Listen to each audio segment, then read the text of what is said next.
Civil লোকেরা Hercules চাই দিচ্ছে, আমার নামে স্লোগান দিচ্ছে, শুনেন। পিনাকির বিরুদ্ধে লড়তে হবে একসাথে, লড়তে হবে একসাথে, পিনাকির বিরুদ্ধে, উগ্রপন্থীর বিরুদ্ধে লড়তে হবে একসাথে, লড়তে হবে একসাথে, উগ্রপন্থীর বিরুদ্ধে। কমরেড কমরেড গড়ে তোলো ব্যারিকেড, গড়ে তোলো ব্যারিকেড, কমরেড কমরেড। হ্যাঁ, সিভিল লোকেরা প্রিন্সরা জিগায়েন যে সে আমার ফোন দিয়া কি কইছে, তারাই জিগায়েন, আমি আর কইলাম না।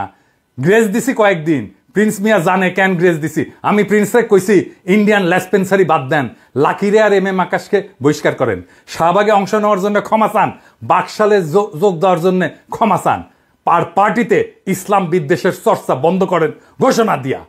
আমি তারে কইছি আগামীকাল রক্ষা পাইল আখেরে সারা বাংলাদেশে আপনার অফিস দখল করে নেব। আমি বলছি নিব, আজ হোক কাল হোক, ওইটা আমি নিবই। আমি শুধু সিপিবির পুরানা পল্টন না, সারা দেশের সিপিবির অফিস আমি দখল করে নিব। আমি কয়া দিলাম তো, আমি হঠাৎ কোনো কাজ করি না। তাই আগাম ঘোষণা দিয়ে রাখলাম, হাড্ডি ঘুরে করে দেব শালা ইন্ডিয়ান দালালের বাচ্চা। আওয়ামী লীগ নিশ্চিন্ত করতে চান আপনারা, সিপিবিরে জয় বাংলা করেন, আওয়ামী লীগ আর ফিরতে পারবে না। সিপিবি জিন্দা থাকলে আওয়ামী লীগ আবার ফিরবে, আমি কয়া দিলাম, লিখে রাখেন। ইন্ডিয়া আবার ফিরবে, আমি কয়া দিলাম, লিখে রাখেন। যেখানেই সিপিবি সেখানেই প্রতিরোধ। ইনকিলাব জিন্দাবাদ।